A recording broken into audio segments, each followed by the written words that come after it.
and not just $5 trillion economy now. People are talking about $7 trillion. So that's the way forward. But we'll decode that with Dr. V Anantha Nageswaran, who's joining us on the show. He's, of course, the CEA, the Chief Economic Advisor, and we'll try and decode as to how the government plans to reach that mark. Doctor, thank you so much for making time and speaking with us. Well, the big highlight, of course, of the budget this time was the fiscal prudence. And not only the equity markets, the bond markets are cheering it as well. It's down to around 0.702 as far as the 10-year rates are concerned. Do you think Indian economy is at the right juncture that we can manage this fiscal consolidation and prudence despite, or rather than impairing growth? On the contrary, it is the growth performance of the economy that gives us the confidence that we can actually medium-term fiscal stability and rebuilding our fiscal space, rather than therefore talking about fiscal policy impeding growth. You should frame it in the right way. It is that the growth, resilience, and recovery of the economy in the last 3 years, including FY24, and with the outlook for FY25 looking good as well, it is the growth performance of the economy, the natural dynamism and entrepreneurship of the Indian people and businesses that gives government the confidence that it can slowly pull back the crutches and the economy is actually running on its own steam. Exactly, that's what the point I was making, that the growth has been so strong at around 7% that probably it's the right time for us to scale back the fiscal spend as well. But the other thing that we all have been talking about and waiting for the longest time is, of course, a ratings upgrade for India. Do you think we're on that path, given the fact that 4.5 is what the target has been set for the next couple of years in terms of the fiscal deficit as well? We're on the path to perhaps get a ratings upgrade as well? No, you're talking to somebody who doesn't do the rating upgrade. I mean, we only can do the policy and ensure a certain fiscal and economic performance, and it is up to them to take note of the fundamentals. I mean, ago they were talking about the fact that getting towards 4.5% or below was something that would be very challenging, and they were not sure that the government rating her commitment to achieving a gross fiscal deficit of 4.5% or below in FY26. Now it's up to the rating agencies to take into account the kind of commitment that we have delivered and the growth performance of the economy, and the fact that our nominal GDP growth will continue to run ahead, comfortably ahead of the cost of borrowing. It is for them now to take into account all these factors. This into account as well, because we had made the promises and we have been delivering and over-delivering at that. The other thing I want to discuss with you is, of course, the nature of expenditure, the quality of expenditure. That is, the naysayers have always been pointing out how the budget has always been skewed a lot more towards revenue expenditure versus capital expenditure. Now, despite a heavy base, you've managed to lay out a roadmap to increase the capital expenditure by 11% this year as well, close to 11.11 lakh crore rupees. What's your comment with respect to that, the capital expenditure growth that the street was waiting for? Yeah, it is. I mean, there's no comment to make. The numbers tell their own story.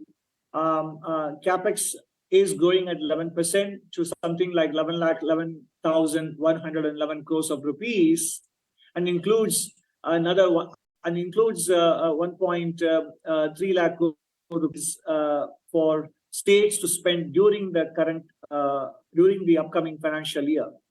And naturally, as the Honorable Finance Minister pointed out in her press conference, that given the higher base now, the growth numbers would naturally appear lower. And it is also the fact that now we are not in the first year after the pandemic, but we are entering into the fourth year, and therefore it is natural to expect, and it is true, that the private sector is indeed beginning to spend as well.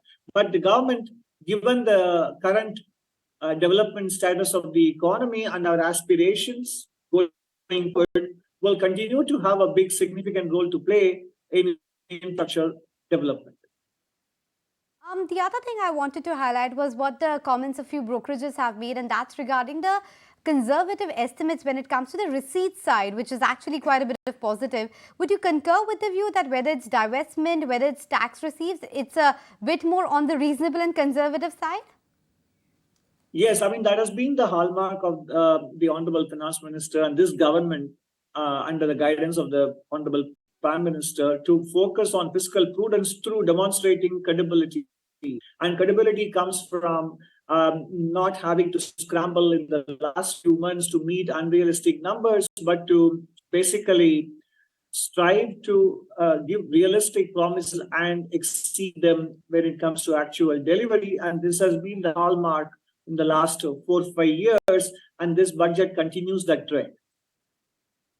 There were not big changes, or rather not any changes made as far as the tax rate side of things are concerned, whether direct, indirect, etc. as well. Is this a case of don't repair something which is not broken, or is it just the case that it was an interim budget and that's why no tweaks were made as far as the taxation front is concerned, sir? It will be difficult for me to comment on it, except that the Honorable Finance Minister did say that before the budget, several weeks before the budget, that this would be true vote on account budget with no specific policy measures at this stage. It doesn't preclude measures coming in July, and there will be time for the government to think through all these issues and deal with them as they come to prepare the July budget. Point taken. I also wanted to get a sense from you with respect to the capex discussion that we were just having, and there were a lot of statements made by the finance minister in his speech as well that that showed that how they're also depending on states as well as the private sector to spur the capex as well. Could you talk to us about that in terms of what kind of partnership are you expecting from states as well as the private capex, and any initial signs of that pickup from the private sector as well? Yeah, I think I did address that by saying that there are enough indications that the listed corporate sector is on its way to boosting its own capex. And you see that in the data, bottom-up data that several private sector agencies compile. You see that rising data that RBI puts out. And you also see in the new project announcements that some other private sector news economic data agency puts out as well. So we are showing, and it is there in the the Indian economy review that we published on January 29. We do show the data on private sector capex and how it has been growing in the last few years. Sure. And sir, I would just want to wrap up the conversation by asking you about that big target that we have set for ourselves. The foundation of Amritkal has been laid, and now we're talking about Viksit Bharat by 2047 and, other measures like $7 trillion economy, etc. What do you think will take us for the next leg of growth? Because a lot of push has been there on manufacturing over the last couple of years. There was a lot of talk about the sunrise sector. What else is on the agenda of the government that we should watch out for? I think if you look at the next 24 years or so, growth has to come from areas which are still yet to participate. And, we need to boost the MSME sector. No country has achieved developed country status without having a vibrant small and medium enterprises. And the FM mentioned that in the closing stages of her remarks, spelling out the strategy for Amritkal. And she talked about having the capital market sector that is commensurate with the investment needs of a large and growing economy.